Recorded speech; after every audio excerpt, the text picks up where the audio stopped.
Evening. Been an interesting day, and I'll tell you about it someday. But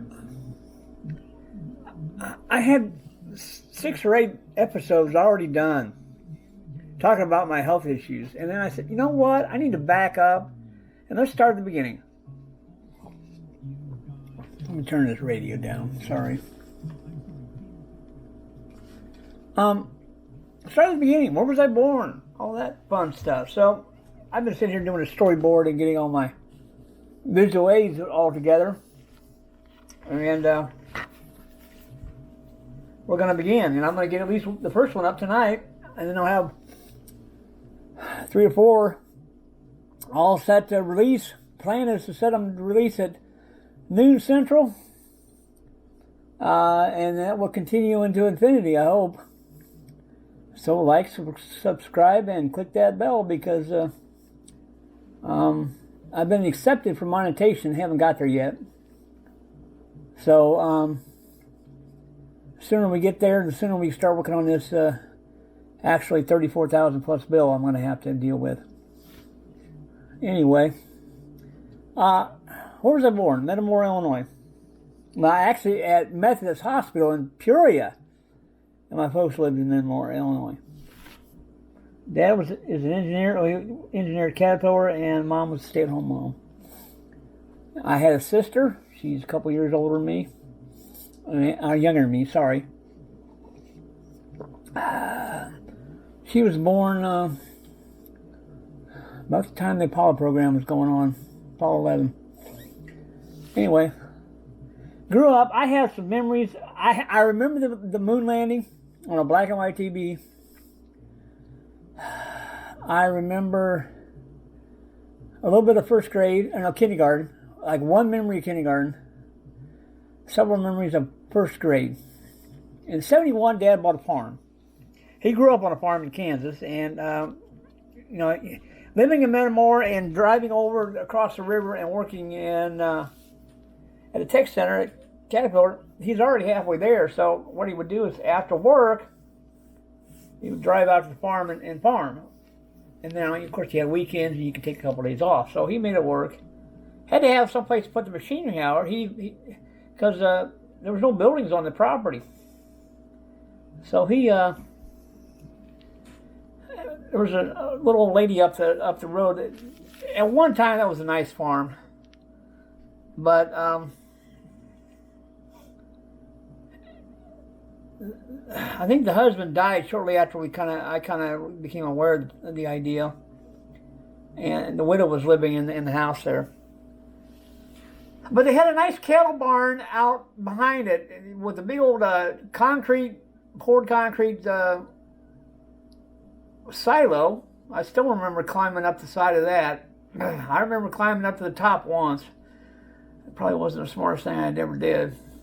And then right next to that was this big free-range cow barn. Wood frame, big old poles in the ground, concrete poured all around it and out in front.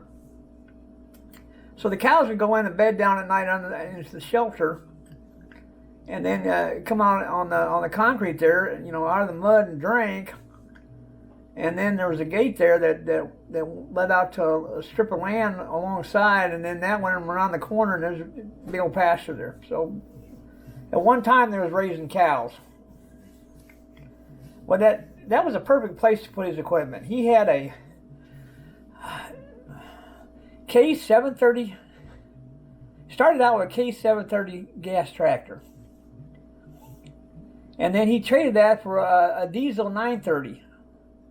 And at some point in time, I'll revisit that because that was a cool tractor. The fenders on that, I don't know if I can find a picture real quick. I'm going to try because I was trying to pull up material along the top there, and I forgot about getting a picture of the 930.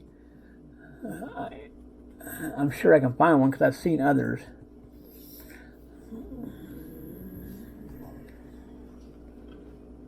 Not those fenders. I need the Wheatland fenders.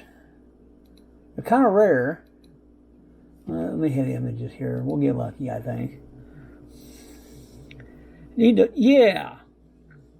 But it didn't have duals. 18.4s on the back.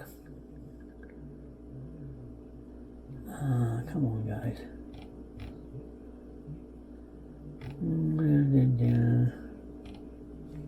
It looked like that, but slightly smaller tires.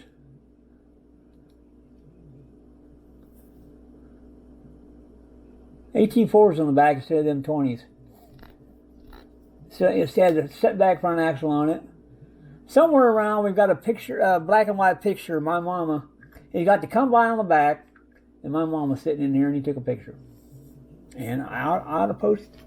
No, I'm not. I can't post that. I'm not going to post that, but that's a cool picture. Speaking of the combine on the back,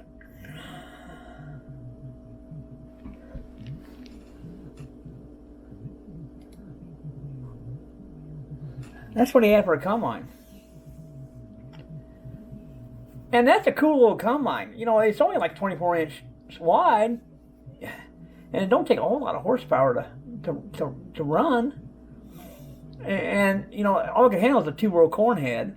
I think that's a 9-foot header on there, and that's folded in. See this this tongue is on a hinge here, and it's folded out, so the actual hitch is way over here somewhere. See, so it's off to the side, and you just drive along, and this thing will tail behind you and off to the right. The only problem with this thing is in corn. That grain tank ain't big enough for corn, I assure you. You barely get halfway across the field in 100 bushel of corn, and you got to stop and unload or something. And the auger is down low. I mean,